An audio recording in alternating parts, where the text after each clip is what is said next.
When the war is won, we will be sure. Oh, glory, glory, glory. All right, welcome back, my cool peeps out there. We're getting close, okay? Chapter 27 out of 30. We, this week, have the civil rights movement on tap here to talk about. So, let's get into it, all right? The civil rights movement is something that it's really hard to define and say that it starts and begins in these set years, but we're mostly talking about from 1945 in this chapter until 1971. You can consider the civil rights movement has been ongoing since the end of Reconstruction. Segregation, the Jim Crow South has been alive for a long time. You can also argue that the civil rights movement is still ongoing today. All right, so there's certainly a lot of current events that still add to this era, this movement. What's the goal of this civil rights movement, though? Well, equality, of course, but ultimately desegregation, okay, voting rights, things like that. So, one of the major groups that plays a role in this civil rights movement is the NAACP, the National Association for the Advancement of Colored People. One of their main members right here, Thurgood Marshall, we'll talk about him more in a second. But if you remember, the NAACP was founded by W.E.B. Du Bois. Certainly should know that. But in this time, Thurgood Marshall, who is he? He was a lawyer. He winds up being on a very popular case, famous case called Brown versus the Board of Ed, okay, something we'll talk about in a second. He also then goes on to become a judge, a Supreme Court justice for the United States Supreme Court. He is the first African American Supreme Court justice, okay, so that's a big deal. As far as each administration and what they do, let's start with the Truman administration. One of the major things he does for civil rights is that he desegregates the armed forces. He also appoints this guy, Supreme Court Chief Justice Earl Warren. Now, Earl Warren, or the Warren Court, okay, will reside over many civil rights cases, Brown versus the Board of Ed being one of them. Now, Brown versus the Board of Ed, what is it all about? Linda Brown is 9 years old. She wants to go to the school that is close to her house. The problem is, the one that's a couple of blocks away is an all-white school. And the issue with that is, obviously, we have segregated schools at this time, so they actually forced her to go to a black school, which is a longer bus ride. And the idea of separate but equal, which was a precedent set by Plessy versus Ferguson, if you remember, the schools were not equal. Okay, they were separated, but they were certainly not equal. Okay, the materials, the textbooks, the desks, the buildings, okay, the teachers, all not equal. And so they challenged this in the Supreme Court, and Earl Warren, he will rule that Plessy versus Ferguson is unconstitutional. Common misconception is that America is integrated with Brown versus the Board of Ed. That is not true. Only schools are integrated, so now we can have all children of all races go to school, okay, in the same place. All right, there's no longer a segregated schooling system. Just because this case was and it happens doesn't mean the South is going to be so welcoming, doesn't mean that people are going to be so welcoming, okay? Think about the Southerners who have lived, so long, okay, almost 100 years worth of the Jim Crow South, and they're not going to let this go easy.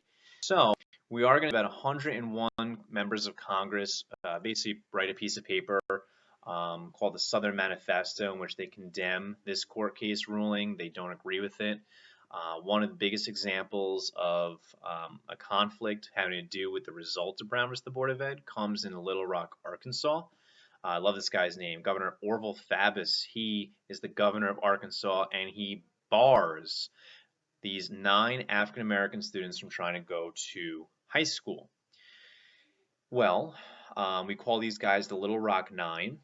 This is an issue. Whose job is it in our government to enforce the laws, enforce Supreme Court rulings?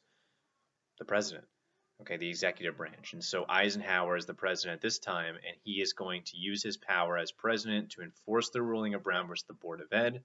He sends federal troops to escort the Little Rock 9 into school, and there goes that, okay? It shows that the federal government is serious about this ruling. It shows that the government is in support, at least in name only, the civil rights movement, okay? I wouldn't really consider Eisenhower a big civil rights activist, but he believed in his duty and his power in the Constitution, and so he does that. Next, Rosa Parks. Okay, this story, I mean, you've talked about it since you're in elementary school. I don't really need to talk about her entire story. There is the part of the story, though, that you don't know is that the whole thing was staged. That's right. Sorry for ruining your childhood.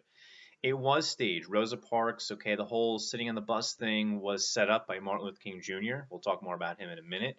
But ultimately, he knew this would gain national attention, and by a little old lady getting arrested is going to gain a lot of attention from all over the country, and this is going to lead in effect to the Montgomery bus boycott. Okay, so for about almost a year, we have African Americans boycotting the buses and they're losing business. And ultimately, the long term effect, if you will be that the bus systems will be integrated. So there you go. That is the long term effect, and that's the entire story of Rosa Parks. Okay, so just some side pieces there. This boycott was an example of a nonviolent protest. So we'll talk more about those violent versus nonviolent protests coming up with Martin Luther King Jr. in a second.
Okay, now two major civil rights activists here in Martin Luther King Jr. Here we're just talking about versus Malcolm X. Two guys that have the same goal and want equality and want rights for African Americans. They just have different means of achieving those ends.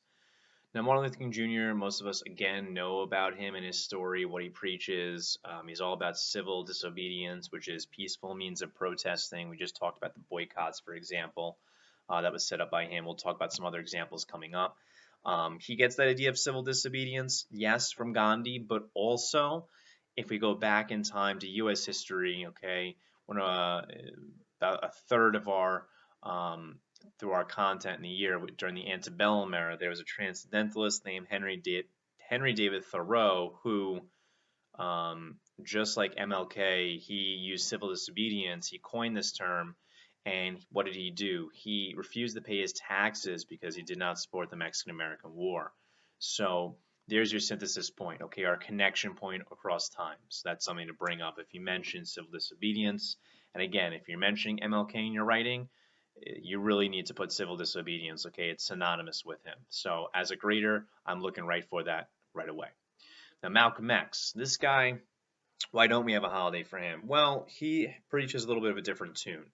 As you can see there, by any means necessary, he is going to preach this idea that however we need to achieve equality is the way we need to do it. If it's peaceful, so be it. If it's violent, so be it. Not to say that he's all about violence. And again, he is not part of the Black Panthers. That's a common misconception. We'll talk about them more in a second, but he's not part of the Black Panthers. He is not the leader of them. There's no association with him and the Black Panthers. But he does come up with the idea of black nationalism or black separatism. That idea says, you know what, it's not really working out here in America for African Americans and whites. They need to separate themselves and go back to Africa and live peacefully so that they have full equality. Now, that idea, black separatism, black nationalism, is also not his idea. He gets it from, yes, Marcus Garvey in the 1920s, which we talked about a few weeks ago. But Marcus Garvey also wasn't the first one to come up with that idea either. Okay, if you go all the way back to James Monroe, the president, okay, in the 1820s, him and Henry Clay created Monrovia or Liberia back in Africa to send slaves, freed slaves to Africa. Problem was they were just so far removed from their old cultures that it just didn't work out. But nonetheless, again, there's your connection or synthesis point. Unfortunately, both of these guys are assassinated, so that's not cool. That's sad. Who knows what would have happened if these guys lived longer. Okay, next. I mentioned the Black Panthers. There's no association between the Black Panthers and Malcolm X. The Black Panthers, like these guys in the photo right here, they are founded by Huey Newton and Bobby Seale. So just make sure that they're different. Yes, they do preach only violence, okay, meaning that they actually encourage African Americans to arm themselves, as you can see here in this photo. They're a very militant group. As far as the Watt riots in 1965, this is a riot in LA that breaks out over the people being very upset that a black motorist was pulled over by white police officers, and police brutality ensued. Now, again, we want to talk about synthesis and connection points. Think about in your lifetime. Okay, in the last few years, what has happened with police brutality or racial profiling, for example? You know, there was a lot of unrest in 2020 about such issues. So George Floyd, for example, could I put that in my essay? Could I use that as a synthesis point to the Watt riots? Yes. Okay, current events. There you go. Okay, perfect. All right, we talked about Rosa Parks, about some protests at the bus. What are some other examples of peaceful protest? Well, Martin Luther King Jr. Is the leader of the Southern Christian Leadership Conference. They're going to be part of and formulate many marches. That's a big example of peaceful protests. Okay, so like the marches on Selma, for example, the March on Washington, which we'll mention in a second, those are peaceful protests. What about students? A lot of students got involved in the 1950s and 60s, high school and college students. For example, here in 1960 in Greensboro, North Carolina, we saw students perform a sit-in, exactly what it sounds like. You sit and you refuse to leave. In this case, the students were protesting the segregated lunch tables, and they were trying to get served, and they were not being served, and so they sat until they were, bringing attention to the issue.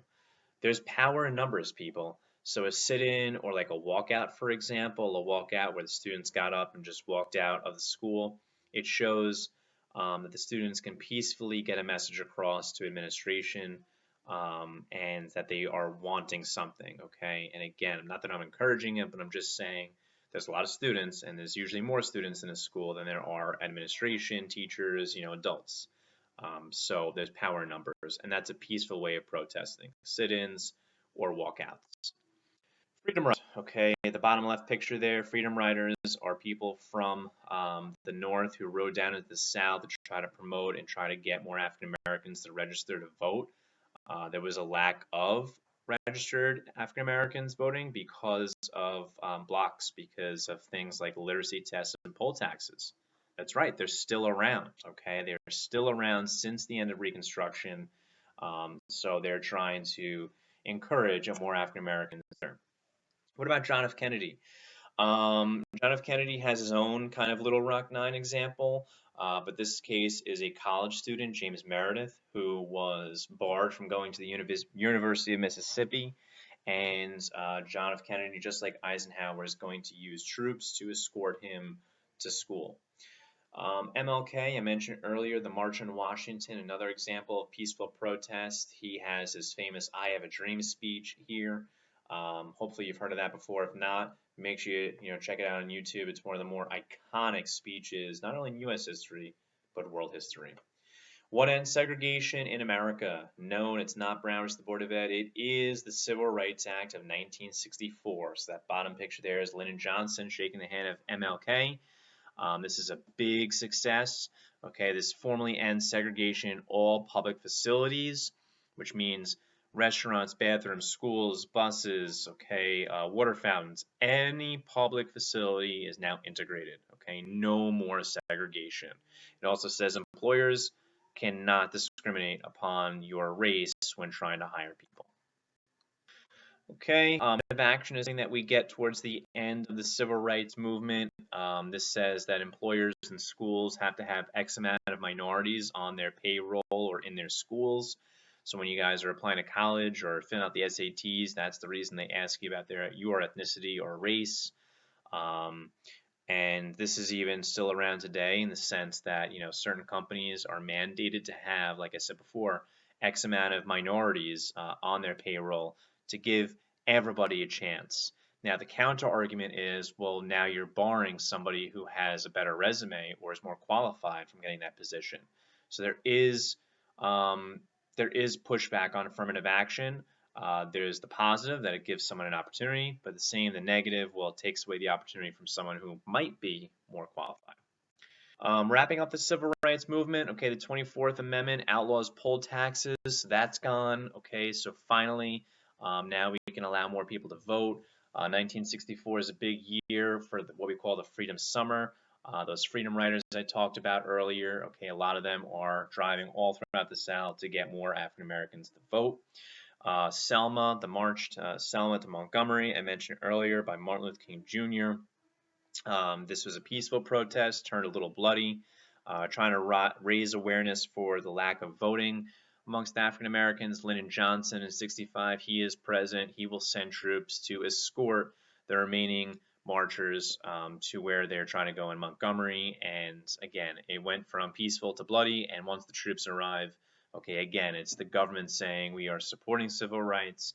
We're trying to allow this peaceful protest. Okay, stop trying to kill people. One last piece of legislation, the Voting Rights Act, 1965. This is huge. This formally ends literacy tests. Okay, so poll taxes are gone with the 24th Amendment, literacy tests gone with the Voting Rights Act in 1965. Two big laws, okay, to try to get more people to vote, okay, and not be discriminatory. Right? So there you go. That's the end of the civil rights movement. Obviously, like I said earlier, you can argue it's still ongoing today, but as much as I can do here, that is it for chapter 27. All right. Hopefully you enjoy. Give it a like or subscribe. Until next time, kids. See ya.